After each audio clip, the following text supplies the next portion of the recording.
그런데 이런 식으로 물질적으로 생각하는 게 아니라 동양의학에서는 각 기관 간의 서로 간의 교류인 기의 흐름에 대해서 더 중요하게 여겼습니다.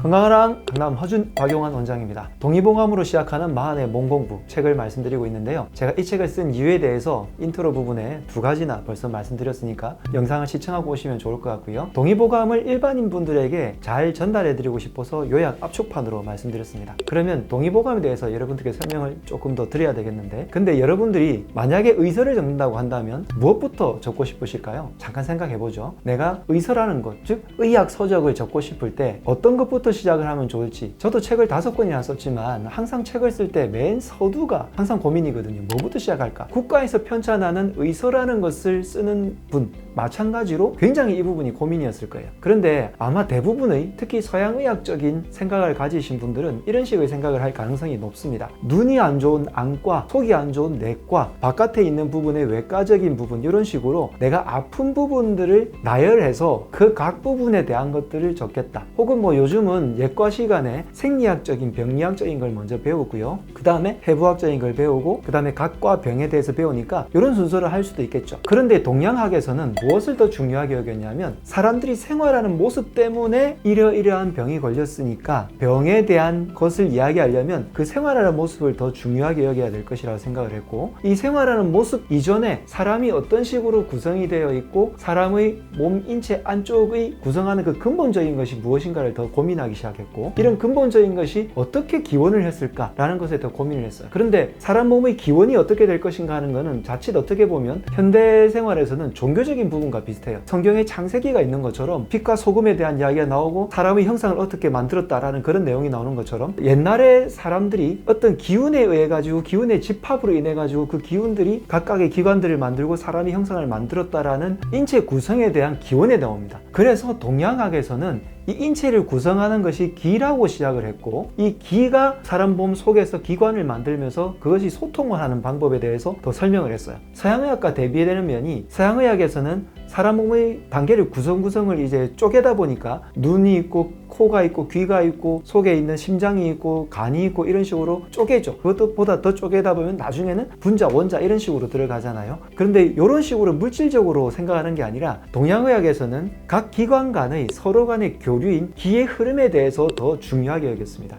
물론 이것은 현대과학적인 생각 이전에 사람 몸을 사유하는 동양학적인 사유의 체계가 반영되어 있기 때문이기도 한데요. 이런 철학적인 사유의 체계에서 점점점 들어가서 인체를 활동하는 것, 그리고 각 기관과의 교류, 기의 교류를 더 살펴보다가 나중에는 그러면 이것이 생활 습관에는 어떤 것이 되어야 되기 때문에 각 기관마다의 생활 습관들이 나오게 되고요. 그런 생활 습관들이 정확하게 되었을 때 온전하게 기운이 잘 소통된다고 생각을 했고, 이것이 소통되지 않을 때, 즉 기운의 흐름을 망쳤을 때 각 기관마다 어떤 일이 일어나는지를 알아보는 것이 병리학적인 기준이었다는 거죠. 이러한 사유체계는 그 당시에 동아시아에서 가장 유명한 사유체계 중에 하나였던 도가 철학의 영향을 받습니다. 그래서 도가 철학 안에서의 사람을 관리하는 것, 내 몸속을 관리하고 내 몸 바깥을 관리하는 양생법이라는 체계를 답습해서 그것이 동의보감 안쪽에 내용이 상당히 반영이 되어 있는데요. 물론 그 당시에 도가, 불가, 유가 같은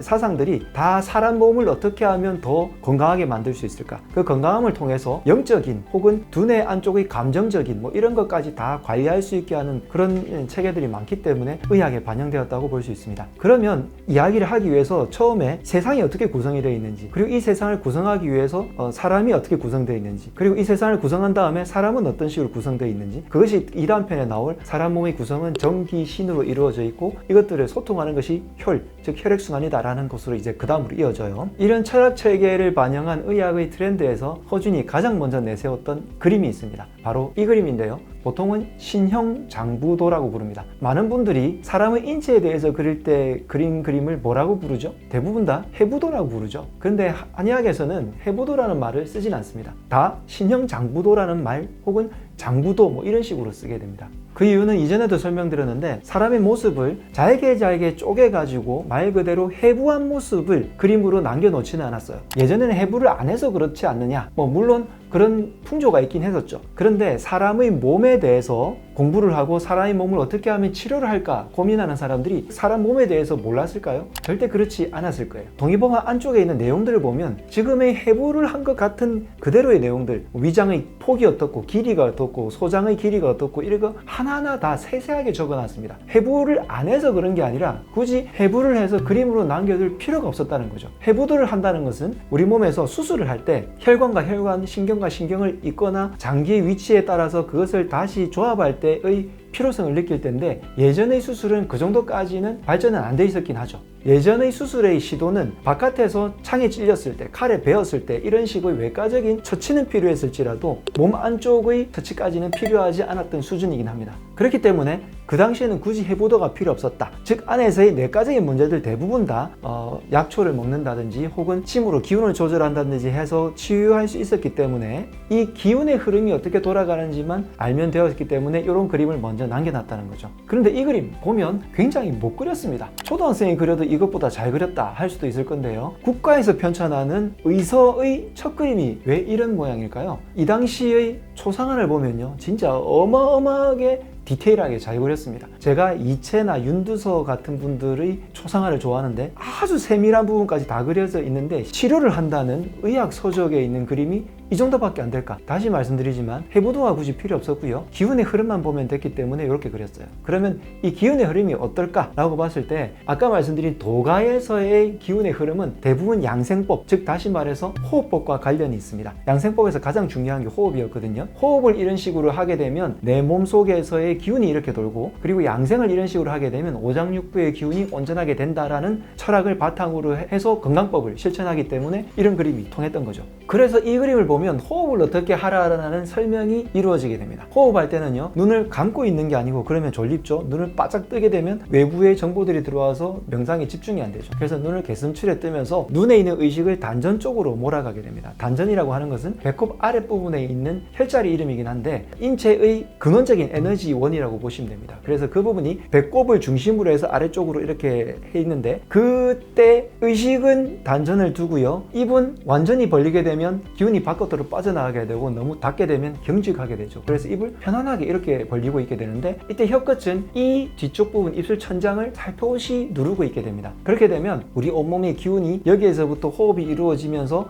기운이 새나가지 않게 되고요, 호흡을 할 때 밑으로 내려가서 단전 쪽에서, 즉 아랫배 쪽에서, 요즘 복식호흡이라고 그러죠, 쭉 들이쉬면서 배가 나왔다가 쭉 내쉬면서 배가 들어가게 됩니다. 이 그림이 바로 배꼽 주변에서 물결치는 부분이에요. 그렇게 이제 해놨죠. 마치 풀무지를 하듯이 배가 앞으로 나왔다가 들어갔다가 호흡과 함께 이렇게 움직이게 됩니다. 이것이 이루어져서 단전의 기운이 가득 차게 되면 그 에너지들이 모여가지고 척추관을 따라서 척수를 채워주게 되고, 그 척수의 마지막 부분이 뇌인 부분이죠. 그래서 뇌를 채우게 됩니다. 이 도는 것을 양생법에서는 소주천이라고 부릅니다. 나의 몸이 하나의 하늘, 우주의 기운과 맞닿아서 작은 하늘이 이루어진다. 그리고 주자는 돌주자를 써가지고 작은 하늘의 기운이 돌게 되는데, 이게 작은 원을 그린다는 거예요. 이러한 기운이 우주와 연결되게 됐을 때를 대주천이라고 부르는데, 이런 양생법, 즉 호흡법을 말씀하기 위해서 이런 모습을 그렸고요. 그리고 이 안쪽에 있는 오장육부의 그림들도 하나하나 다 의미가 있는데, 이런 호흡이 통해지면 이런 오장육부의 기운이 다 전달되게 되어서 우리 몸이 비로소 건강해진다 라는 것이 이 동의보감 신형장본도의 첫 번째 그림의 의미입니다.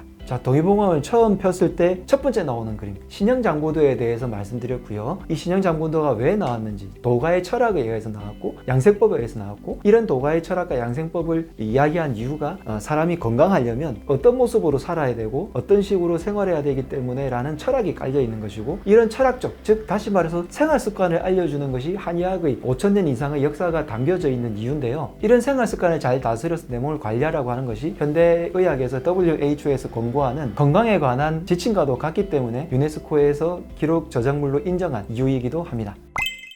자, 마흔의 몸공부 첫 문단에 대해서 말씀드렸는데요. 이 다음부터는 실제적인 우리 몸 안쪽의 전기신 안쪽에부터 탐험에 들어가게 됩니다. 이제부터 우리 몸 속에서 어떤 일이 일어나는지, 그것을 통해서 어떤 걸 적용할 수 있는지에 대해서 흥미진진하게 알려드릴 테니까 계속 따라와 주세요. 몸공부 깊이 있게 해보시고 실천해 보시기 바랍니다. 건강하람!